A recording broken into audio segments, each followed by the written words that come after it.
உன் வாழ்க்கை தான்மா சொர்க்கம் நரகம். உன் வாழ்க்கை தான் சொர்க்கம் நரகம்னு ஒரு கம்பெனி வச்சுக்கின்னு இல்லை. அங்கே கூட கம்பெனி இருந்ததுன்னா நான் வேலைக்கு கூட போய்டும், பொழப்பில் தான் சுற்றின்னு கிடக்கிறேன். அதனால் சொர்க்கம் நரகம்ன்றது என்ன? இப்போ என்கிட்ட ஒரு 1000 ரூபாய் இருக்குது. நான் என்ன நினைக்கிறேன், என்கிட்ட 1000 ரூபாய் இருக்குது, இன்றைக்கி 500 ரூபாய் தான் செலவு பண்ணுவேன். 500 ரூபா எனக்கு மிச்சம்பா, சந்தோஷமாக இருக்குது. இது சொர்க்கம். உங்கள்கிட்ட 1000 ரூபாய் இருக்குது. என்ன 1000 ரூபாய் இருக்குது, 4 விருந்தாளி வந்துடுச்சு, இன்னும் 2000 ரூபாய் கடன் வாங்கி போடணும். இது நரகம். அப்போ நரகம் சொர்க்கம்ன்றது உன் வாழ்க்கையில் நீ வாழ்ந்துக்கிற வாழ்க்கையில் இருக்கிறத தவிர தனியாக கம்பெனி ஒன்று வச்சுன்னு இல்லை. மரணத்துக்கு பேர் யமம்மா. மரணம் நடந்தால் அது யமான்னு அர்த்தம். அதனால் அதுக்கு ஒரு பேர் வச்சுக்கிறாங்க, யமன்னுட்டு. ஒரு கதை ஒன்று இருக்குது. எனக்கு கூட நிறைய பேர் ஃபோன் பண்ணுறாங்க. எனக்கு ஒரே ஒரு பிள்ளைங்க, பாழா போன யமன் கொண்டுட்டாங்க, பிடிச்சும் போயிட்டாங்க.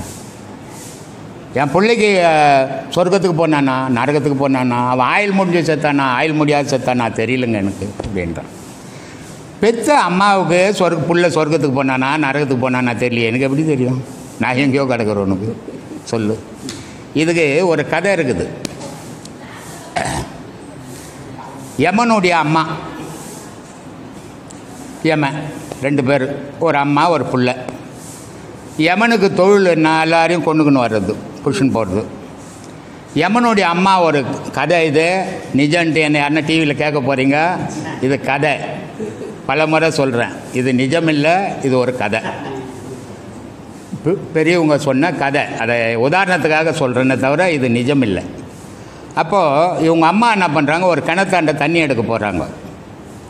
தண்ணி எடுக்க போன உடனே அந்த கிணத்தாண்ட தண்ணி எடுக்கிற பொம்பளைங்கள்லாம் திட்டுறாங்க. இந்த பாழா போன யமன் எனக்கு ஒரே ஒரு புள்ள இருந்தது, அதை பிடிச்சின்னு போயிட்டான் அப்படின்னு அவன் இருப்பானா நல்லா இருப்பானா கேட்டு போனா கண்டபடி சபிக்கிறாங்க. இது யமனுடைய அம்மாவனுடைய மனசு தாங்கலை. வீட்டுக்கு வந்தது. யமன் மத்தியானம் சாப்பாட்டுக்கு வந்தார். சாப்பாடு போட்டாங்க. அப்போ அம்மா சொல்கிறாங்க, அப்பா உன்னை ஊரெல்லாம் இது மாதிரி திட்டுறாங்களப்பா, நீ ஏன்பா இந்த மாதிரி கெட்ட பேர் ஏற்றுற, அது எனக்கு ரொம்ப மனசு கஷ்டமாக இருக்குது அப்படின்னு அம்மா சொல்கிறாங்க. சரிம்மா என்ன பண்ணுறதுமா, என் தொழில் அப்படி ஆகிப்போச்சு, அதனால என்னை ஊர் சபிக்குது, சபிச்சும் போட்டான். ராத்திரிக்கு என்னம்மா குழம்பு வைக்க போகிறேன்றாங்க. சாம்பார் வைக்கிறேன்பா. நான் பதார்த்தம் என்னம்மா பண்ண போகிறோம், வாழைக்காய் வரம்மா நல்லாயிருக்கும் அப்படின்றாங்க. சரின்னு சாம்பார் வச்சுட்டாங்க. அப்படியே யமனுடைய அம்மா வாழைத்தோப்புள்ள சுற்றி பார்த்துன்னு வருது. பார்த்தா அப்படியே தார் தொங்குது வாழை மரத்தில். அப்போ எதுலையாவது ஒன்று புட்டா அந்த தாரே கெட்டு போயிடும் பொழுது. அப்படியே சுற்றி பார்த்துருந்தா ஒரு தாரில் ஒரே ஒரு காய் நிற்கிது. அதை புட்டுக்குன்னு வந்து அரிஞ்சிச்சு. அரிஞ்சு பதார்த்தம் பண்ணிடுச்சு. என்னம்மா பண்ண பதார்த்தம், வாழைக்கானேண்ணா, எங்கம்மா எந்த மரத்தில் மாட்ட, அப்படியே பார்த்துன்னு வந்தேனேண்ணா, தாரா இருந்து ரொம்ப அழகாக இருந்தது, அதெல்லாம் நான் கை வைக்கல விட்டுட்டேன். இது ஒன்றே ஒன்று அனாதியாக கண்டு அது புஷ்ணு வந்துட்டேனே, நான் எடுத்துன்னு வந்துட்டேன், இதை தானம்மா நான் செய்துங்கிறேன் அப்படின்னா. அப்போது அவனுடைய செயலை அவன் செய்துன்னுக்கிறான், நம்மளுடைய செயலை நம்ம செய்துன்னுக்கிறோம். இப்படிலாம் இருக்குதும்மா கதைங்க. ஆனால் சித்திரகுப்தன் கணக்கு எழுதுவான், இவங்களை வந்து என்ன சிட்டியில் சித்திரகுப்தன் உங்ககிட்டவே தம்மாக்குறான். நீ செய்கிற நன்மை தீமைகளை உள்ளேருந்து ஏதின்னுக்கிறான். என்ன அப்படிலாம் பயமுறுத்துறாங்கப்பா வெளி நீ ஏமா அவன் பொழப்புக்கு 1000 சொல்கிறான். இப்போ நான் கூட சொல்லியிருக்கிறேன், இதெல்லாம் உனக்கு நிர்ணயிக்கப்பட்ட வாழ்க்கை, நீ ஒன்றும் மாற்றிட முடியாதுப்பா அப்படின்னு நான் சொல்கிறேன். அது எப்படி சொல்லுவேன், நாங்கள் மாற்றிடுவோம் ஜோசியத்தில் அப்படின்னு ஒருத்தன் என்கிட்ட சண்டை போடுறான். நான் சொன்னேன்ப்பா நீ பெரிய ஆள், நான் அவ்வளோ பெரிய ஆள் இல்லை சாமி, நீ மாற்றிடு போப்பா அப்படின்ட்டேன். ஏன்னா மனிதனுடைய வாழ்க்கை அவனுடைய பிழப்புக்கு 1000 விஷயத்தை சொல்லுவான். நீ உலகத்தில் இருக்கிறதெல்லாம் காது விட்டு கேட்டீன்னா நீ பயந்து நடுங்கி போயிடுவேன் இல்லையா? நீ அதையெல்லாம் எனக்கு தெரியும், என்னை காப்பாற்ற கடவுள் இருக்கிறான்டா, வேறு எதுவுமே எனக்கு தேவையில்லடான்ற முடிவுக்கு வந்துட்டீங்கன்னா பயம் அறிய மாட்டேன். மரணம் அது என்னைக்கு இருந்தாலும் எல்லாருக்கும் வந்தே தரும். இவ்வளோ திருக்குறள் எழுதின வள்ளுவன் ஏமா மரணம் அடையணும் சொல்லு? தெரியாத அவனுக்கு மரணம் அடையும். அதுவும் அந்த திருக்குறள் எழுதின வள்ளுவன் சொல்கிறான், நான் வாழும்போது மட்டும் பயன்பட்டுறக்கூடாதா, நான் செத்தும் பயன்படணுண்டான்றான். என்னப்பா அப்படின்னா, நான் இறந்த உடனே என்னை மண்ணில் போட்டு பச்சிடாதீங்க, என் உடலை துண்டு துண்டாக வெட்டி வேலியில் கீழில் போடுங்க, பல பறவைகள் சாப்பிட்டு வாழட்டும் ஏன்னா நான் வாழும்போதும் பயன் பண்ணணும், செத்தும் பயன் பண்ணணுன்றான். இதுதான் மகானுடைய நிலை இல்லையா? காசிராஜன் வந்து மயிலாப்பூரில் வள்ளுவனுக்கு கோயில் கட்டுறான். இங்கே இருக்கிறவங்க கட்டல, நான் தமிழான்றான். ஒருத்தனும் கட்டல. காசிலேருந்து வந்து கட்டுறான். காசிராஜன் கட்டுறான் மயிலாப்பூரில் வள்ளுவர் கோயில். இதெல்லாம் எவ்வளோ பெரிய அற்புதமான விஷயங்கள். இதெல்லாம் ஆராய்ஞ்சு பார்த்தோம்னா நமக்கு உண்மைகள் தெரியும். ஆனால் நம்ம ஆராயறதில்லை. அப்படியே ஒரு கண்மூடித்தனமாகவே வாழ்ந்துட்டு எல்லாம் எனக்கு தெரியுங்கன்றோம். ஆனால் எதுவுமே தெரிஞ்சிக்கல. இன்னும் தெரிஞ்சுக்கணுன்னா முயற்சிகள் அதிகம் வேணும். அந்த முயற்சிகளால் தான் உங்களால் உண்மைகளை உணர முடியும். நன்மை தீமைகளை தேர்ந்தெடுக்கணும். நீங்கள் எது தீமை எது நன்மை அப்படின்னு தேர்ந்தெடுத்து நீங்கள் ஒரு நடுநிலையாக நின்னீங்கன்னா உங்களுக்கு துன்பம் இல்லை. எது இருக்குதோ அந்த பக்கம் சாய்ந்தால் துன்பமும் வரும், இன்பமும் வரும். இதுதான் வாழ்க்கைமா. கொஞ்சம் இலைப்பாட்டு வந்துட்டோம்மா. நான்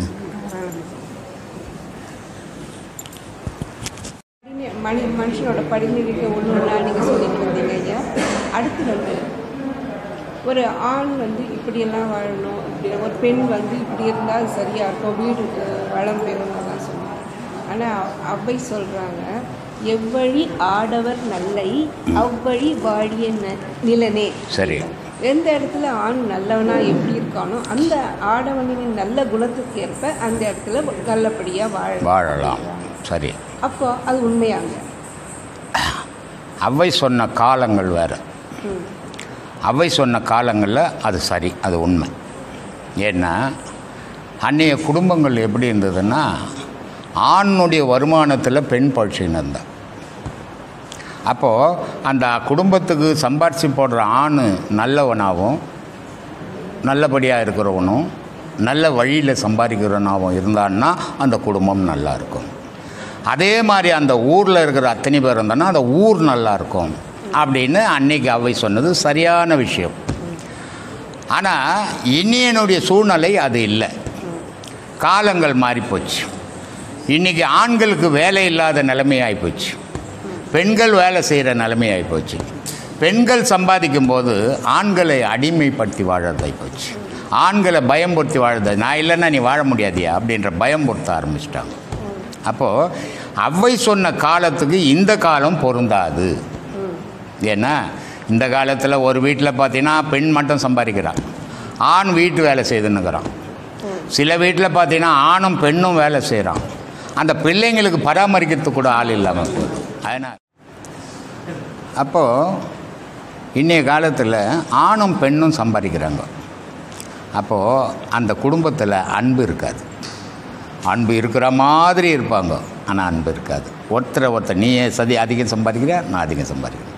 நான் வீட்டுக்கு செலவு அதிகம் பண்ணுறேன்னா நீ செலவு அதிகம் பண்ணுறியா, நீ சாமர்த்தியசாலியா நான் இப்படி வந்துடுச்சு. காரணம் காசு. அந்த காசு நல்ல மனிதனுடைய மனத்தை மாற்றுது.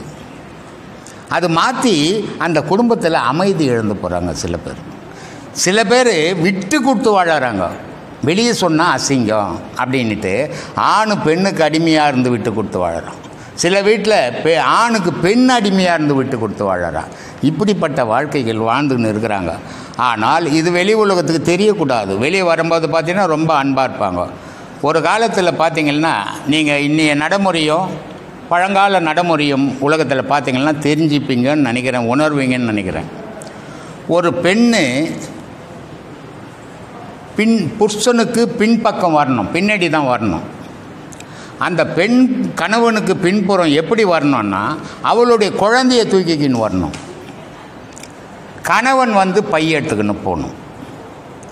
இது முதல் காலத்தில் இருந்த ஒருத்தர் மதித்து வாழற காலத்தில் இருந்த பக்குவம். இதை என்ன சொல்லிட்டாங்க, இது அடிமை காலம் அப்படின்ட்டாங்க. இப்போ என்ன பண்ணுறாங்க, பெண் முன்னாடி போகிறா, பின்னாடி புருஷன் குழந்தையை தூக்கின்னு போகிறான். அப்போ இது இங்கே என்ன நடக்குது அப்படின்னு பார்த்திங்கன்னா, பெண் ஆணை விட பெண் உயர்ந்தவோ அப்படின்னு இங்கே பற்றி காட்ட ஆரம்பிச்சிட்டாங்க. இதை நல்லா மக்கள் சிந்தித்து பார்க்கணும். ஆண் உயர்ந்தவனா பெண் உயர்ந்தவனா அப்படின்றதே இல்லை. அந்த ஒரு குடும்பத்தில் பெண்ணும் உயர்ந்தவத்தான் ஆணும் உயர்ந்தவத்தான். அந்த ரெண்டு பேரும் நம்ம சமம்னு நடந்தால்தான் அந்த வம்சத்தில் வர குழந்தைகள் சமமாக வாழணுன்றத பழகும். ஆனால் உங்களுடைய எண்ணங்களை மாற்றிக்கின்னு நீங்கள் யார் பெரிய ஆளுன்னு காட்டும்போது அந்த குழந்தைங்களை 2 குழந்தைகள்னா அந்த குழந்தைக்குள்ளவே அந்த வேற்றுமை உண்டாகிடும். இதுக்கு அடிப்படை தாய் தகப்பனாக இருந்துடக்கூடாது. தாய் தகப்பன் அன்பாக இருந்தால்தான் அந்த குழந்தைகள் அன்பாக இருக்கும். அந்த தாய் தகப்பன் பிறர் மேலே அன்பை காட்டும் போது தான் அந்த குழந்தைங்களும் பிறர் மேலே அன்பை காட்ட முடியும்.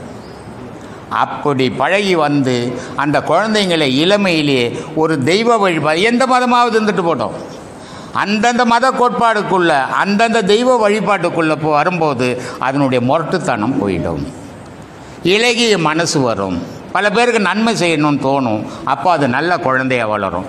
இதுக்கு அடிப்படையாகனா தாய் தகப்பனாக இருக்கணும். தாய் தகப்பனுக்குள்ளேயே வேற்றுமையை வச்சுக்கினா அந்த குழந்தைகள் வேற்றுமையாகி, அதனால தான் கல்யாணம் ஆனவுடனே இன்றைக்கி ஒரு குழந்தையோட ஒரு அக்கா, ஒரு தம்பி, ஒரு அண்ணன், ஒரு தங்கச்சி, அண்ணன்ற பாசம் இல்லாத வளர்றா அக்கா, தம்பின்ற உணர்வு இல்லாத வாழறான் தம்பி. இப்படி இதுக்கு காரணம் என்னன்னா இந்த மன வேற்றுமை தான் அந்த குழந்தைங்களை அப்படி பிரித்து வைக்குது. அப்போது ஒரு தாயும் தகப்பனும் அன்போடு இருந்து 4 பேருக்கு நன்மை செய்யும்போது அந்த குழந்தைகள் இருந்து பார்க்கும்போது அந்த குழந்தைகளும் அதுங்களுடைய வாழ்க்கையில் அதை செய்ய ஆரம்பிக்கும். அதுக்கு வழிகாட்டி தாய் தகப்பன் இல்லையா? அதை மறந்து உங்களுடைய சொந்த விஷயத்தில் ஈகோ காட்டும் போது அந்த குழந்தைங்க வாழ்க்கை கெட்டு போகிறதுக்கு பெற்றவங்க வழிவகுத்து இருக்கக்கூடாது. அது தவறான முறையில் இருக்கணும். அதே நேரத்தில் ஒரு பெற்றவங்க குழந்தைகள் அளவு மீறி செல்லம் கொடுத்து எங்கே போகுது எங்கே வருதுன்னு காணாமல் மாதிரி இருக்கக்கூடாது. எல்லா பெற்றவங்களும் கண்காணிக்கணும் குழந்தைகளை. எந்த வழியில் போகுது, அது எங்கே போகுது, தீமைக்கு போதா நன்மைக்கு போதான்னு கண்காணிக்கிறது தாய் தகப்பனுடைய கடமை. அதை கண்காணிக்காமல் விடுறதால இன்றைக்கி பல குழந்தைகள் கெட்டு போய்கின்னு இருக்குது. அதுக்கு அடையாளமாக தாய் தகப்பன் இருக்காதீங்க. இதுதான் என்னுடைய அறிவுரைமா. எளிதாக மாற்றுவதற்கு என்ன செய்யும்? ஒரு வழியுமே கிடையாது. மனித வாழ்வுன்றது அவன் உழைப்பு. மாடு இருக்குது தெரியுங்களா? பசுமாடாக எருமாடாக இருந்ததுன்னா காலையில் அது பால் கறந்தால் தான் அதுக்கு தீனி போடுவீங்க, இல்லைன்னா போட போகிறதில்ல.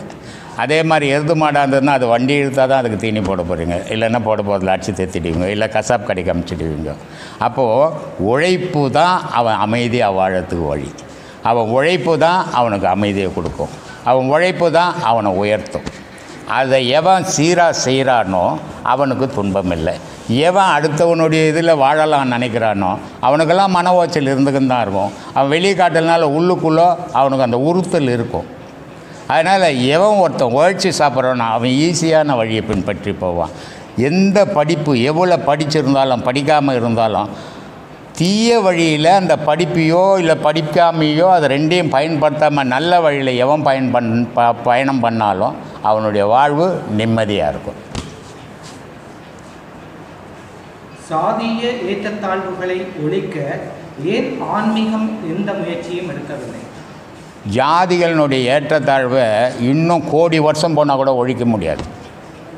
ஏன்னா நீங்கள் நல்லா சிந்திச்சிங்கன்னா தெரியும். இந்திய நாட்டில் ஒரு முதலியார் பொண்ணு இருக்குது. அந்த முதலியார் பொண்ணு அவங்க முதலியார் ஜாதின்னு வச்சுக்கோங்க. அதே நேரத்தில் இன்னொரு பையன் நாய்க்கிற பையனாக இருக்கிறான்.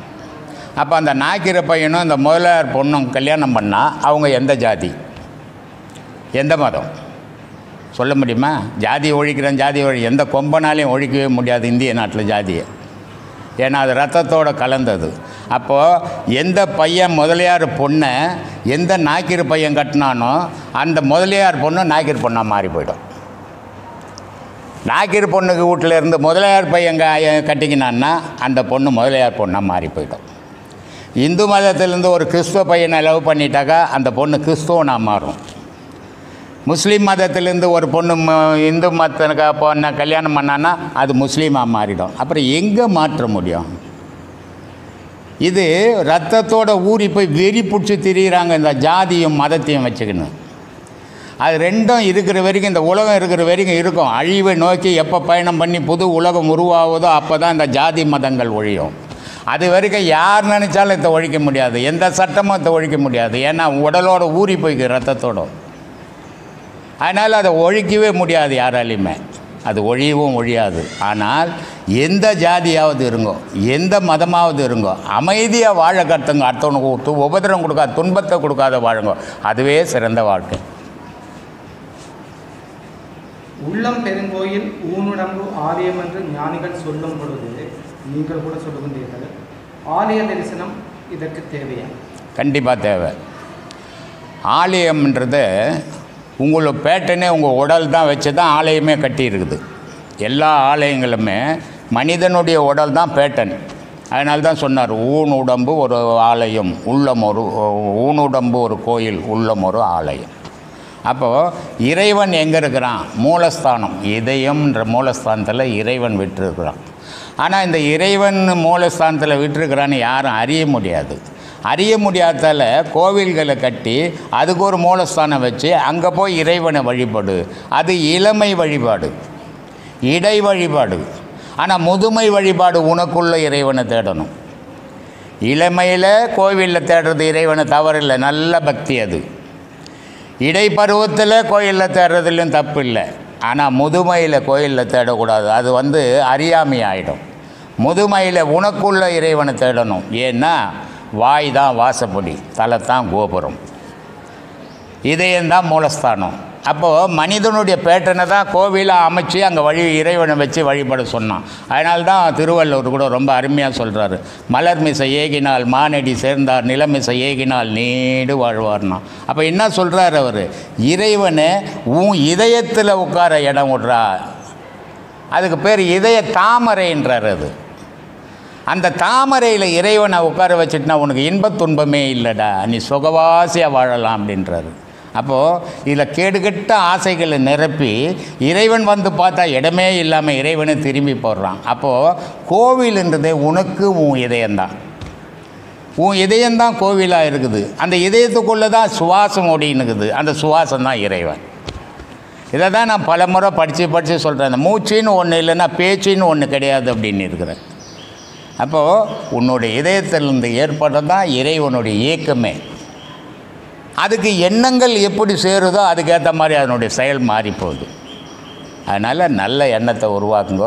உங்களுக்குள்ளவே தான் இறைவன் இருக்கிறான், அதை தேடுங்க. இளமையில் உங்களுக்குள்ளே இருக்கிறான்னா தெரியாது, அதுக்கு கோவில் தேவை அவசியம். இடைப்பருவத்திலையும் தேவை. ஆனால் முதுமையில் அது இருந்தால் அறியாமையில் இருக்கிறீங்கன்னு அர்த்தம். சொல்லுங்கள்.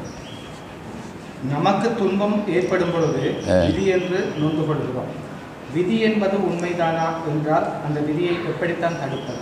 யாராலும் இது வரைக்கும் விதியை ஜெயிச்ச உலகத்தில் ஒருத்தன் பிறந்தவனே கிடையாது. ஒரே ஒரு வழி மட்டும் உண்டு அதுக்கு. இந்த ஜோசியம், ஜாதகம், பேராசி, உன்னுடைய வாழ்க்கை முறையில் அந்த விதியை எந்த சரி பண்ணவும் முடியாது. அது அமைக்கப்பட்டது தான். ஏன்னா அது இறைவனும் எழுதலை உன் தலைவிதியை, உன்னுடைய தாய் தகப்பனும் எழுதலை உன்னுடைய தலைவிதியை, நீயே எழுதுகினது. போன பிறவியில் நீ என்னென்ன செய்தியோ அத்தனையும் இறைவன் உன்னாலேயே எழுதப்பட்ட விதி அது. அப்போது அந்த விதியை இறைவனால் கலைக்க முடியாது, உன்னுடைய தாய் தகப்பனால் கலைக்க முடியாது, எந்த ஜோசியத்தாலையும் கலைக்க முடியாது. உன்னுடைய சுவாசத்தால் மட்டும் அதை கலைக்க முடியும். அதனால்தான் சுவாச பயிற்சி அவசியம், இறை வழிபாடு அவசியம். அது இருந்தால் தான் உன் விதியை மாற்றிக்க முடியும்னு பல வீடியோக்களில் நான் அடித்து சொல்லின்னுக்கிறேன். ஏன்னா உன் சுவாசம் நீ எழுதுந்து நீ தான் கலைக்கணுமே தவிர எனக்கு தெரியாது அது. அதனால் அதை அப்படி மாற்றும் போது, அந்த இறை வழிபாட்டில் தூய்மையாக போகும்போது அந்த விதி மாற்றப்படும். வேறு எதாலையும் அதை மாற்ற முடியாது. சொல்லும். அதாவது வட இந்தியர்கள் ஏன் மதத்தின் மேல் வெறிகொண்டு வாழ்கின்றார்கள்? சக மனிதனை நேசிக்க மதம் ஏன் தடையாக இருக்கின்றது? எல்லா மதமும் அப்படித்தாங்குது இன்றைக்கி இந்தியாவில். எந்த மதம்? வட இந்தியன்னா எந்த மதம்? இந்து மதம். இந்து மதம். இந்து மதம் மட்டுமா அப்படி இருக்குது?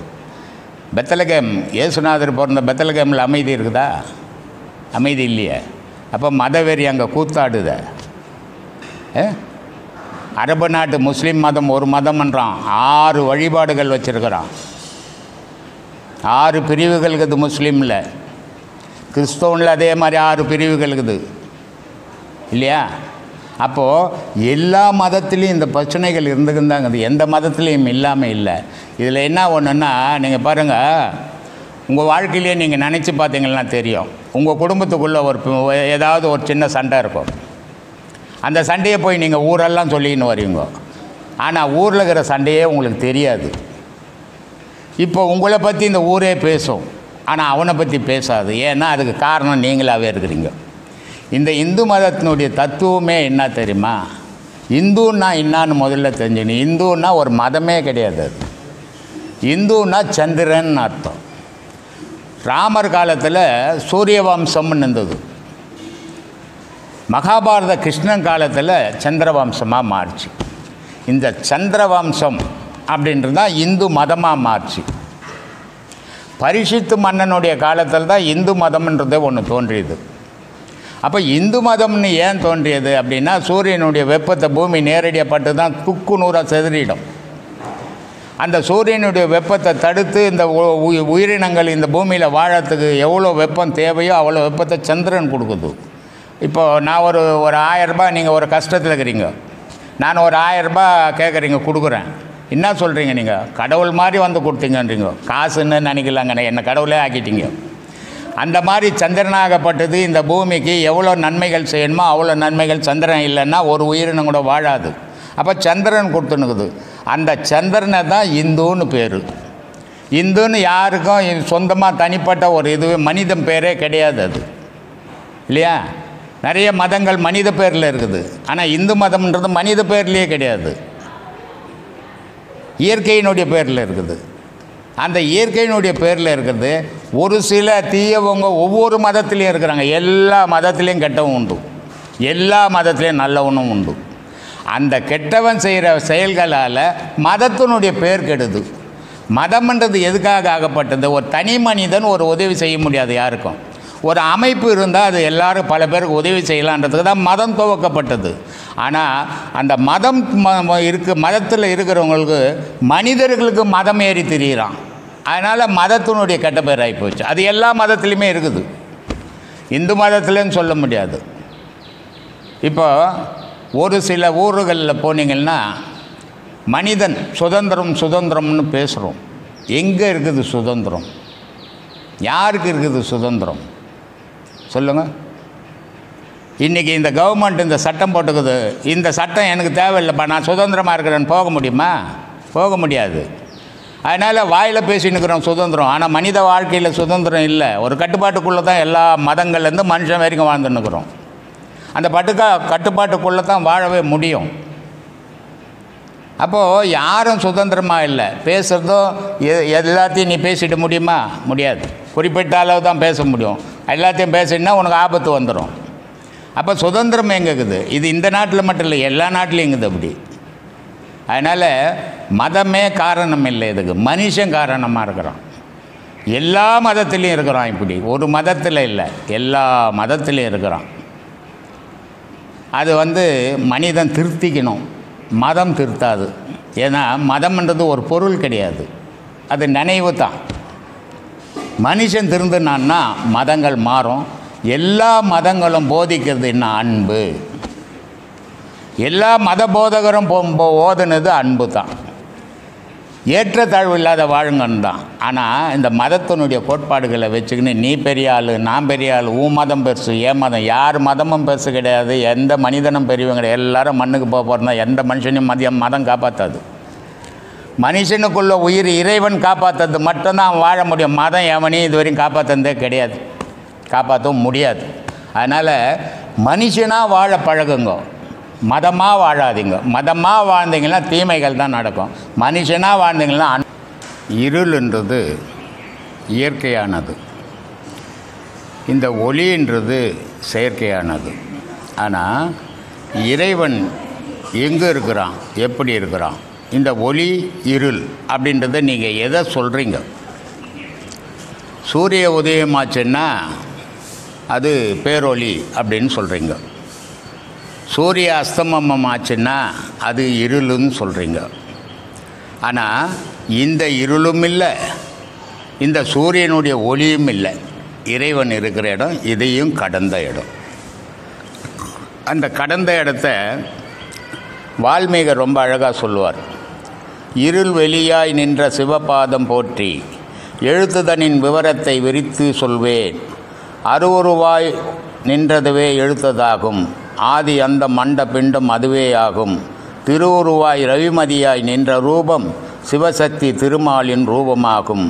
வருமுருவே சிவசக்தி வடிவமாகும்.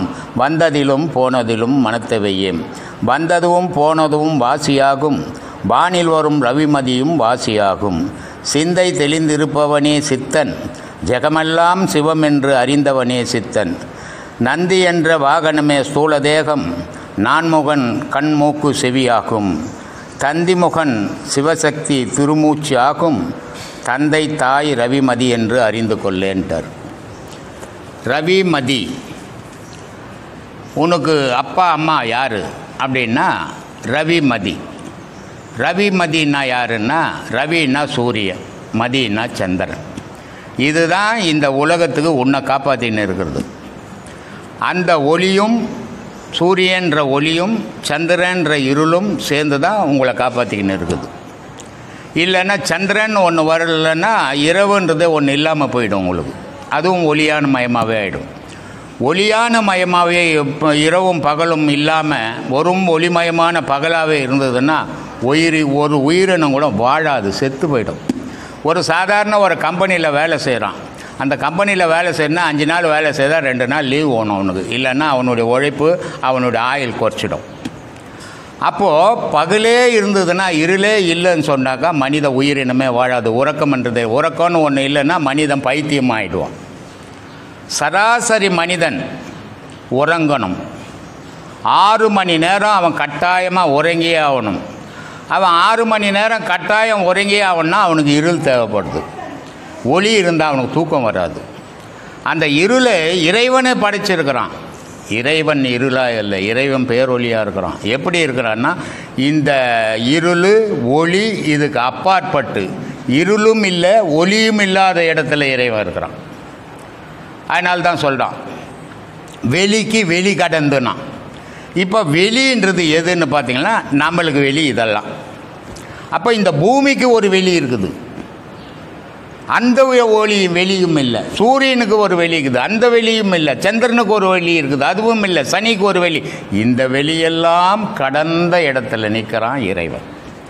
அவன் எப்படிப்பட்ட இடத்துல நிற்கிறான்னா, ஒளியும் இல்லை இருளும் இல்லாத இடத்துல, ரெண்டும் சமமான இடத்துல இருக்கிறான். அந்த மாதிரி இடத்த இறைவனுடைய அருளால் 5 பஞ்சபூதங்கள் உருவாச்சு. நான் இறைவனுடைய அருள் முதல்ல ஒன்று தெரிஞ்சுக்கணும். நீங்கள் இதில் ரொம்ப அழகாக சொல்லுவார் திருமூலர். எப்படி இறைவன் இருக்கிறான் அப்படின்னா, எண் குணத்தோடு இருக்கிறான். 8 குணம் படைத்தவனாக இருக்கிறான் இறைவன்.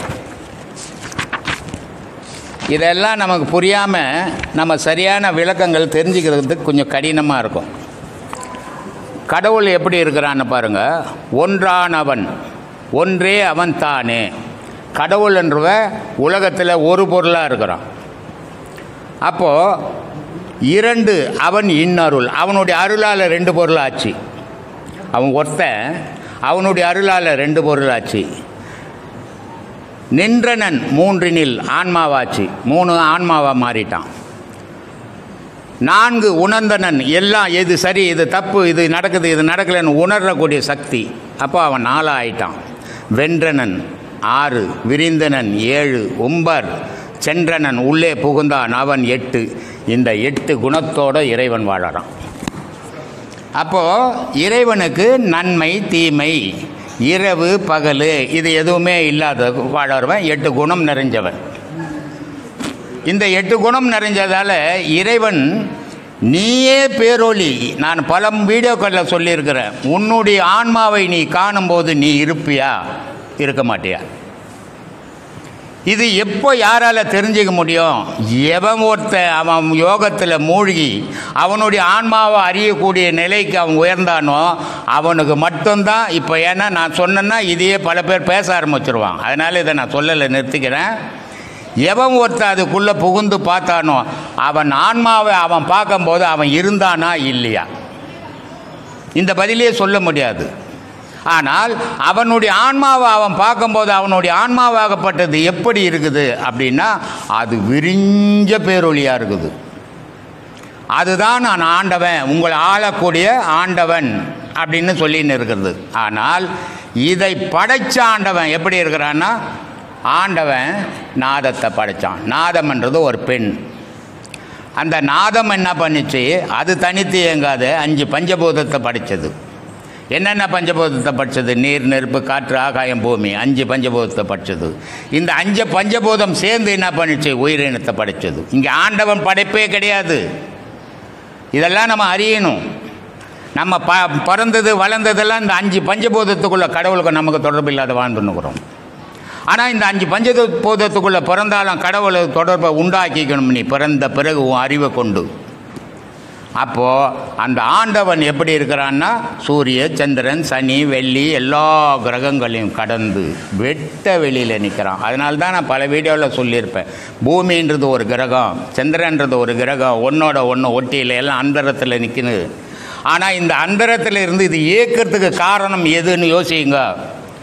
ஓசைன்ற ஒன்று இல்லைன்னு சொன்னால் இந்த ஒரு பொருள் கூட இயங்காது. அந்த ஓசையிலேருந்து தான் நெருப்பு, நெருப்புலேருந்து காற்று, காற்றுலேருந்து மழை, இப்படியே ஒன்றோட ஒன்று தவிழி இந்த கிரகங்கள்லாம் சுழண்டுன்னு இருக்குது. ஆனால் இந்த சுழற்சிக்கு அப்பாற்பட்டு நிற்கிறான் ஆண்டவன். அந்த ஆண்டவனை அடையும் போது நீ அங்கே இல்லாமல் போயிடுவ. அப்போது இறைவன் பேரொழியாக இருக்கிறானா இல்லை இருளாக இருக்கிறானா யாராலையும் சொல்ல முடியாது. சும்மா இங்கே உட்காந்து உளறின்னுக்கலாம். அவனோடு அவனை எதிர்ப்பு நோக்கி நிற்கும் போது அவன் என்னவா இருக்கிறான், நீ என்னவாகிறான்னு உன்னால் சொல்லவே முடியாது. அழ மட்டும்தான் வரும். அதனால் இதை யாருமே தெளிவாக பேச முடியாது சாமி. இதனுடைய முடிவை இதனால் தான் சொன்னார் திருமூலர், ரொம்ப அழகாக சொன்னார்.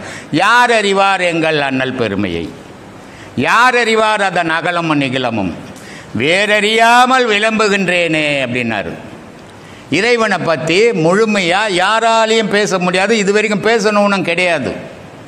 ஏன்னா அது எங்கே ஆரம்பம் எங்கே முடிவு, எவ்வளோ அகலம் எவ்வளோ நிகழும் தெரியாது.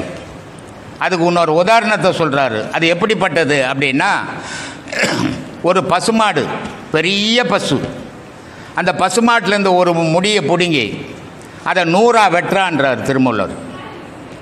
சரி சாமி 100 வெட்டிட்டேன், இப்போ என்ன பண்ணணும்? 99 தள்ளு, ஒன்றே வச்சு 1000 வெட்டுன்றார். 100 வெட்டினா ஒரு முடியே காணாமல் போவோம். 1000 எங்கேருந்து வெட்டுறதத்தை? 1000 வெட்டுன்றாரு. வெட்டினா அங்கே ஒன்றுமே இல்லையே சாமி, அதாடா நீன்னாரு. அந்த 1000 வெட்டினா ஒன்றும் இல்லாத போன பாரு, அதான் நீ கடவுள் அந்த பசுமாடுறா. அதை யார் எண்ண முடியும்? அது எவ்வளோ பெருசுன்னு யாரால் சொல்ல முடியும்? அவன் யூகத்துக்கு ஏற்ற மாதிரி தான் சொல்ல முடியுமே தவிர அதை பற்றி முழுமையாக யாராலையும் சொல்ல முடியாது. அதனால் இறைவனை முழுமையாக சொன்னவன் யாரும் இது வரைக்கும் உலகத்தில் இல்லை. எல்லா மகான்களும் முழுமையாக சொல்லியிருந்தால் ஒரே மாதிரி சொல்லியிருப்பாங்க. ஒவ்வொரு மகான்களும் ஒவ்வொரு விதமாக சொன்னது காரணம் என்னென்னா, அவன் கண்ட காட்சி வரைக்கும் தான் சொன்னான். ஆனால் அதை முழுமையை யாரும் காண முடியல. காண முடியாத பொருள் அது. சொல்லுங்கள் ஏமா.